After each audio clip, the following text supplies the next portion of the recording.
Peace doesn't come through a woman. Peace. It doesn't come through a woman. I mean, she doesn't bring peace in so many ways. And one of the popular ways is when they are wrong, they don't apologize. Did you hear what I said? When they are wrong, they don't apologize. You see, there's a difference with many men and most families. It is the men who apologize, whether right or wrong, right? That shows somebody who is chasing after peace. But the one who is not chasing after peace, it means is ready for destruction. Why is she ready for destruction? It's because she didn't invest anything. If she invested something, if she loves what she has, what she's involved in that relationship, she won't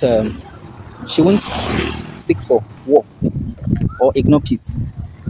That's why I say she doesn't bring peace. That person who is mean and determined to stay very long, no matter how long, so that her pride doesn't come down. Meanwhile, a simple apology of her wrong can correct centuries of wars. But she refused. That means she doesn't care about even the future. Now let's bring it to a child. Let's bring it to the entire family.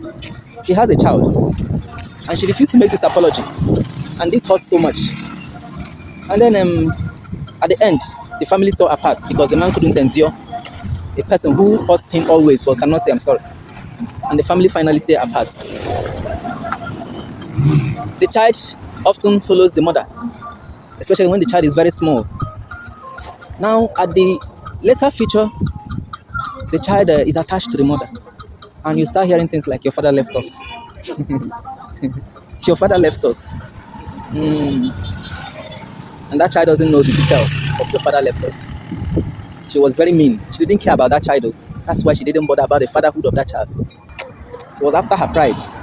And then she denied that child the fatherhood, parenthood, or the fatherly training. She denied it from that child. And still came later to let the child know that the father doesn't care about him. You see? That's why I say, in all round, she doesn't bring peace. Peace at times feels like lifelessness to a woman. Women don't like peace. And this is why you have to be her peace and her headache. A woman will start a fight just to feel alive. A woman will start drama just to be high. Peace feels like lifelessness to a woman. And this is why a woman will do anything. She wants to push you, she wants you to react. It's because she feels lifeless anytime there is peace. She feels like the relationship is boring anytime that there is peace. And one of the most reasons is not that she doesn't have peace, because from nature observation, she's actually the one that was given the peace to bring. But unfortunately, men are the one bringing the peace now. Every role she's meant to play, a man is playing it together with the role of a man. If she brings peace, she would have thought about the cause or the consequences of training that child without a father.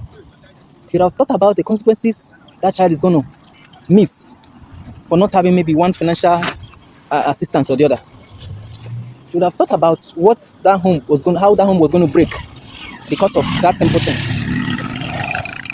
She would have thought about the pains the man was going to go through after building all he built with you, and you didn't care. You started breaking it because you didn't invest in anything. All this is because she didn't invest in something. Watch how a woman reacts when she invested. You will know that she knows everything she's doing. I mean, everything. Stop saying a woman is emotional, a woman is this. My brother, hit them. When you hit them for weapon, you will know say she sabi wetin she dey do. You never hit them. Touch them. You see me, I sabi those things. I don't touch them before. I played a very long role of a simp for long. But the painful thing is that I saw myself, I know myself. But because I was just looking for peace, I kept playing that role of a simp. I was just like, when will this girl change? When will this girl change? When will this stop?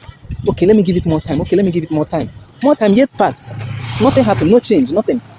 No matter how much I shout, no matter how many times we quarrel, no matter how many times I fought with her, no matter how many times. But you know what changed one day? The day I denied her food. Everything didn't work until I denied her food. I denied her money. Huh. That was when I knew that this girl knew everything she's supposed to do. She fought me like a tiger. She fought me like a tiger. In fact, that was the day I realized that she had another language she speaks that I don't understand. I mean, language like another tribe. She can speak their language. She started voicing it to her auntie in the course of pain. And you know what? It looked like I denied her of the food. But in actual sense, I didn't even know. But at least that one made it look like it drew her part. Like in Igbo, we say, "Hot of Tariyoko." It exposed her. Because I remember vividly that I separated my food.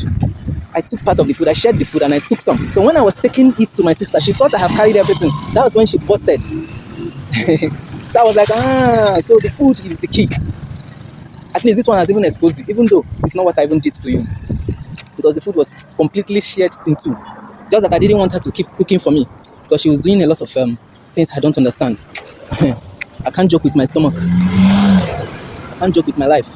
So I cut it off and took it to my sister to be cooking for me. Imagine she was under my roof.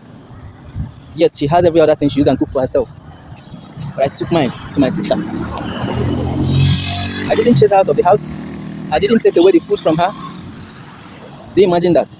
But when she thought I took away the food from her, she reacted. And even when she realized that, this food was not taken away from me, she still dragged the remaining part of the food.